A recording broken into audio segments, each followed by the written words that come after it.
कौम ने न किया था। ऐसी बदकारी जिसकी मिसाल तारीख में कहीं नहीं मिलती। इस कौम ने ऐसा क्या काम किया था और इनका क्या अंजाम हुआ?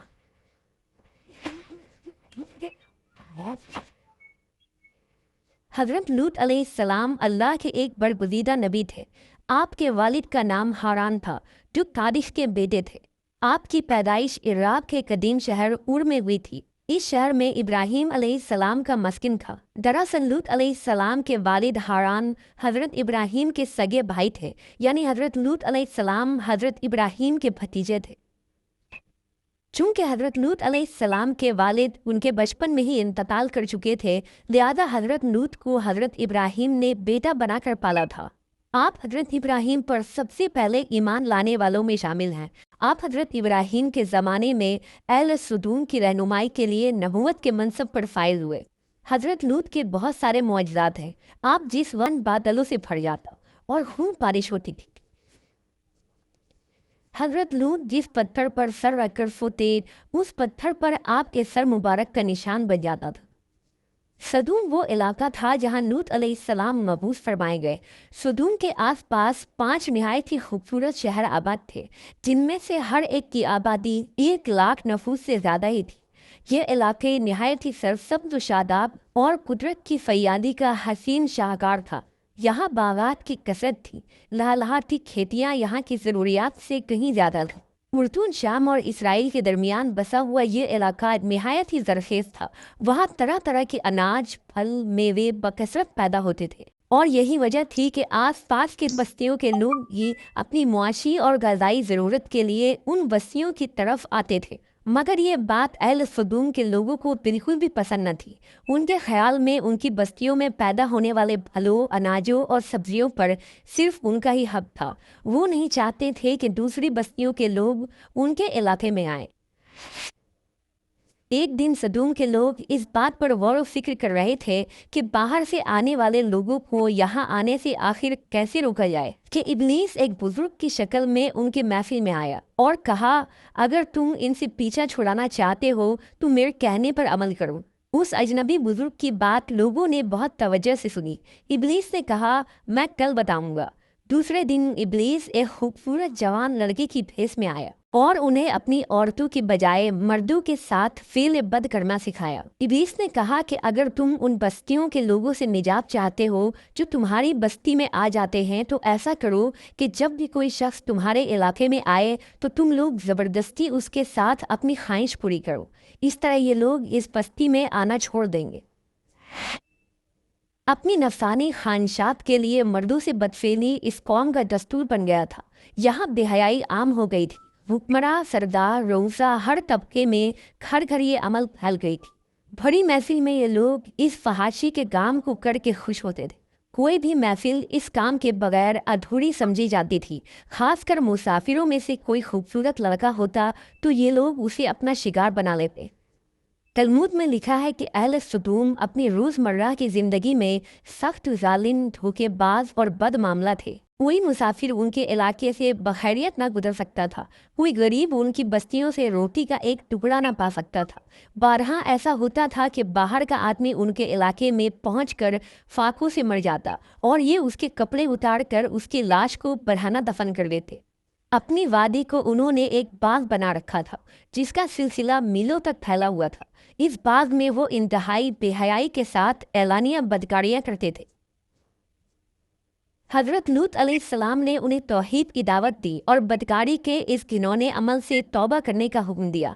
हज़रत लूत ने कहा, तुम बेहयाई क्यों करते हो? क्या तुम औरतों को छोड़कर लज्जत हासिल करने के लिए मर्द की तरफ माइल होते हो? हकीकत यह है कि तुम अहमक लोग हो।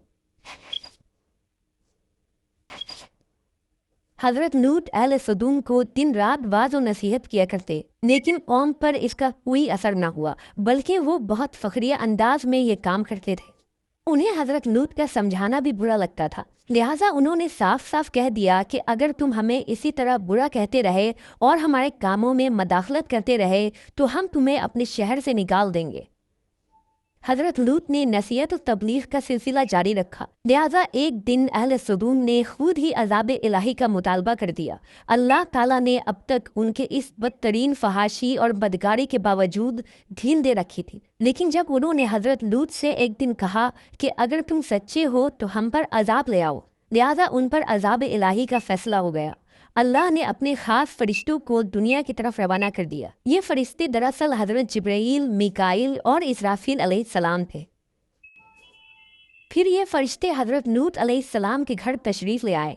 हजरत लूत ने जब उन खूबसूरत नौउम्र लड़कों को देखा तो सख्त घबराहट और परेशानी में मुब्तला हो गए। उन्हें यह खतरा महसूस हुआ कि अगर उनके कौम के लोगों ने उन्हें देख लिया तो न जाने वो उनके साथ क्या शुरू करेंगे। हजरत लूत की बीवी का नाम वाइला था। उसने आप पर ईमान न लाया था और वो दरअसल मुनाफिका थी। वो काफिरों के साथ थी। लिहाजा उसने जाकर अहले सदूम को ये खबर दे दी कि लूत के घर नौजवान लड़के मेहमान ठहरे हुए हैं। ये सुनकर बस्ती वाले दौड़ते हुए हजरत लूत के घर पहुंचे। हजरत लूत ने कहा, ए कौम, ये जो मेरी कौम की लड़कियां हैं ये तुम्हारे लिए जायज़ और पाक है। अल्लाह से डरो और मुझे मेरे मेहमानों के सामने रुस्वा ना करो। क्या तुम में से कोई भी शाइस्ता आदमी नहीं? हजरत लूत की बात सुनकर वो लोग बोले, तुम बखूबी वाकिफ हो कि हमें तुम्हारी बेटियों से कोई हाजत नहीं और जो हमारी असल चाहत है उससे तुम बखूबी वाकिफ हो। कौम लूत के इस बेशर्माना जवाब से अंदाज़ा लगाया जा सकता है कि वो फेल बद में किस हद तक मुब्तला हो चुके थे। जब हजरत लूत अलैहिस्सलाम की कौम उनके घर की तरफ दौड़ती हुई आई तो हजरत लूत ने घर के दरवाजे बंद कर दिए और उन नौजवानों को एक कमरे में छुपा दिया। उस बदकार लोगों ने आपके घर का घेराव किया हुआ था और उनमें से कुछ घर के दीवार पर भी चढ़ने की कोशिश कर रहे थे। हजरत लूत अपने मेहमानों की इज्जत के ख्याल से बहुत ज़्यादा घबराए हुए थे। फरिश्ते ये सब मंजर देख रहे थे। जब उन्होंने हजरत लूत अलैहिस्सलाम की बेबसी और परेशानी का ये आलम देखा तो हकीकत से पर्दा उठाते हुए यूं फरमाया, ए लूत, हम तुम्हारे रब के भेजे हुए फरिश्ते हैं। ये लोग हरगिज तुम तक नहीं पहुंच सकेंगे। अभी कुछ रात बाकी है तो अपने घर वालों को लेकर चल दो और तुम में से कोई शख्स पीछे मुड़ कर ना देखे। अहले सदूम हजरत लूत के घर का दरवाज़ा तोड़ने पर बजिद थे। लिहाजा हजरत जिब्राईल अलैहिस्सलाम ने घर से बाहर निकलकर अपनी पर का एक कोना उन्हें मारा, जिससे उन सब की आंखों के ढेले बाहर निकल आए और बसारत ज़ायल हो गई। ये ख़ास अजाब उन लोगों को पहुंचा जो हजरत लूत के पास बदनीयती से आए थे। हजरत लूत अलैहिस्सलाम हकीकत हाल जानकर मुतमईन हो गए और अपने घर वालों के साथ रात ही को निकल खड़े हुए। बीवी भी उनके साथ थी, लेकिन कुछ दूर जाकर वो वापस अपने कौम की तरफ पलट गई और कौम के साथ जहन्नम रसीद हो गई। सुबह का आवाज़ हुआ तो अल्लाह के हुक्म से हज़रत जिब्राईल ने बस्ती को अपने पर से उखाड़ दिया और फिर अपने बाजू पर रख कर आसमान पर चढ़ गए। जहाँ तक कि आसमान वालों ने बस्ती के कुत्ते के भूतने और मुर्गों के बोलने की आवाज़ें सुनी। फिर उस बस्ती को ज़मीन पर दे मारा, जिसके बाद उन पर पत्थरों की बारिश हुई। हर पत्थर पर मरने वालों का नाम लिखा हुआ था।